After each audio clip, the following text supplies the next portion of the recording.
Questão número 9, para o cargo de perito médico-legista. Um trabalhador de 39 anos cai acidentalmente dentro de um silo de açúcar, sendo encoberto por grande quantidade do produto. É encontrado morto 2 horas depois, apresentando externamente sinais gerais de asfixia. No exame interno, são reiterados os sinais gerais de asfixia, além da presença de grande quantidade de açúcar em vias aéreas superiores, traqueia, brônquios e esôfago. Qual tipo específico de asfixia mecânica ocorreu nesse caso? Aqui é interessante porque tem duas alternativas ali que podem confundir um pouco. Vamos para a análise das alternativas. Alternativa A, sufocação direta. Bom, vamos falar um pouquinho sobre sufocação direta. Existem dois tipos de sufocação direta, duas modalidades. Sufocação por oclusão da boca e das fossas nasais, que é quase sempre de caráter criminoso e há necessidade de acentuada desproporção de forças entre a vítima e o agente.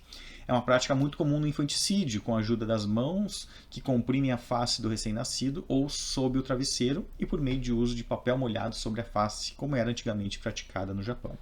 Outra forma de criminosa nessa modalidade é a utilização de sacos plásticos envolvendo a cabeça e presos ao pescoço, o que leva a uma morte muito rápida, explicada não apenas pela privação do oxigênio, mas também por um mecanismo reflexo inibidor.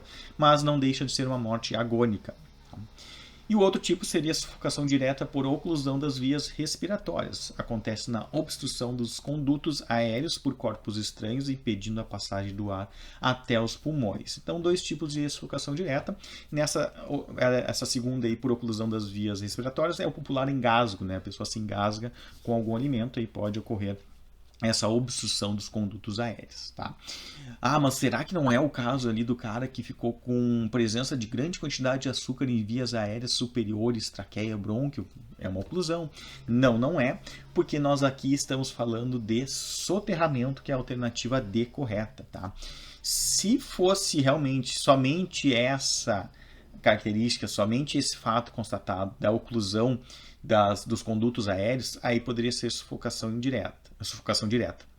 Mas como tem outros elementos ali, como ele ter sido encontrado morto sob grande quantidade de produto, então aí vai se caracterizar o soterramento. Não é confinamento também, como diz na alternativa B. Confinamento é um tipo de asfixia mecânica pura, caracterizado pela permanência de um ou mais indivíduos em um ambiente restrito ou fechado, sem condições de renovação do ar respirável, sendo consumido o oxigênio pouco a pouco e o gás carbônico acumulado gradativamente. Então não tem nada, nenhum objeto impedindo a passagem do ar, aí um objeto que faça uma oclusão nos condutos aéreos, tá? Então, nesse caso, o confinamento vai ser apenas a questão de não ter a renovação do ar, não ter a renovação do ar no local e vai ser consumido oxigênio e o gás carbônico vai se acumulando gradativamente. Então, a alternativa D está errada. A alternativa C, sufocação indireta. Também não se trata de sufocação indireta, porque a compressão em grau suficiente do tórax e abdômen impede os movimentos respiratórios, levando em consequência à asfixia por sufocação indireta. Então, em casos de desabamento, por exemplo, onde tem uma viga, caiu sobre a pessoa, sobre a barriga da pessoa, a pessoa não consegue mais fazer aquele movimento respiratório, aí ocorre uma sufocação indireta. Ah, mas nesse caso é que ele está soterrado por diversos elementos ali que podem realmente causar uma compressão no tórax e impedir que ele respire. Bom, se há presença de elementos nas vias aéreas, ali como foi constatado na necropsia, então ele conseguiu ainda respirar, então houve esse movimento respiratório. Então não ocorreu uma sufocação indireta, mas pode ocorrer também nesses casos. Mas a gente tem que sempre pensar no quadro maior. Então tem sufocação indireta ou direta, tem questão da pessoa estar debaixo de muitos elementos, é caso de soterramento. Tá? Então, a alternativa D, certo, soterramento, é uma forma de asfixia mecânica motivada por obstrução das vias respiratórias por terra ou substâncias pulverulentas. É, na sua maioria, acidental e muito raramente homicida ou suicida, sendo a situação mais frequente o desmoronamento ou o desabamento. Diagnóstico fácil pelo estudo dos comemorativos e do local. Então é muito importante conhecer também o local nesse caso. Não apenas a necropsia, vai ter que ter informações do local. Pela presença de substâncias estranhas, sólidas ou semissólidas, principalmente pulverulentas, no interior das vias respiratórias, na boca, no esôfago e estômago, e ainda pelos sinais gerais de asfixia. Então, quando fala em acidente em silos, aí, sempre se vai pensar primeiramente em soterramento.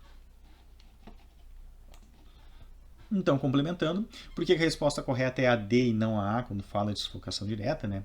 Pelo fato de o objeto presente nas vias aéreas ser material pulverulento, além de estar presente na boca, esôfago e estômago.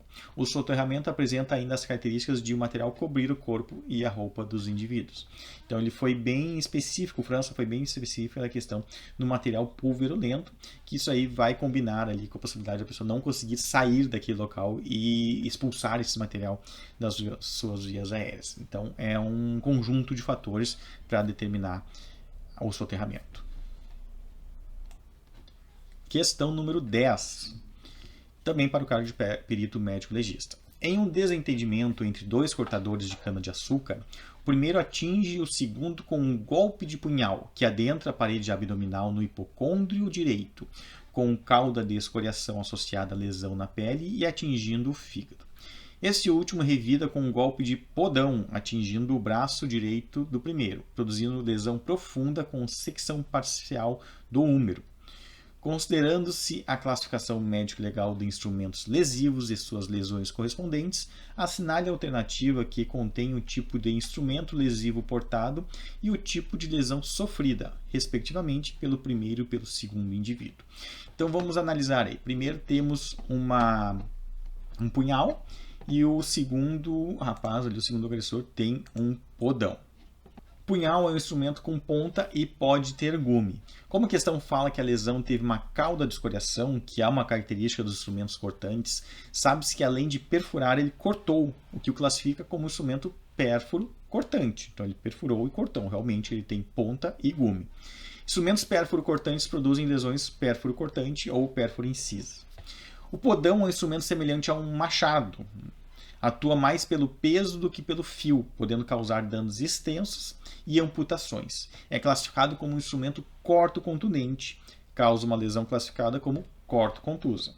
Dessa maneira, o que tinha a adaga, ele tinha um instrumento pérfuro cortante. Ele sofreu uma lesão corto-contusa, porque o outro tinha um podão, um instrumento corto-contundente. Esse que tinha o podão sofreu uma lesão pérfuro-incisa, causada pela adaga do outro. Então temos como resposta a alternativa A, que fala de lesão pérfuro cortante e instrumento pérfuro cortante e lesão corto-contusa, instrumento corto-contundente e pérfuro incisa. Ele tenta dar um nó na tua cabeça aí, porque fala de duas pessoas diferentes, cada uma portando um instrumento diferente, e quer saber como é que tu vai conseguir assimilar aí, conseguir definir cada um, qual o instrumento de cada um e qual a lesão de cada um. Então, prestem bem atenção. Então, um rapaz que tinha uma adaga, ele tinha um instrumento pérfuro cortante. Não é nem cortante, como diz na alternativa B, nem corto contundente, como na alternativa C, e nem somente perfurante. A gente eliminou o perfurante porque ele falava da cauda de escoriação. Então, se ele não falasse ali de cauda de escoriação, até a gente poderia pensar num instrumento somente perfurante. Mas não, um punhal ali, normalmente é um instrumento pérfuro cortante. Então, eliminamos ali, já na primeira a gente consegue eliminar tudo. E ele sofreu uma lesão corto-contusa, porque o outro agressor tinha um podão, que é um instrumento corto-contundente, que é a segunda parte ali, possui um instrumento corto-contundente, e sofreu uma lesão pérfuro-incisa causada pelo instrumento pérfuro cortante. Tá? Então, aí ficou meio confuso aí, mas leiam com atenção a questão.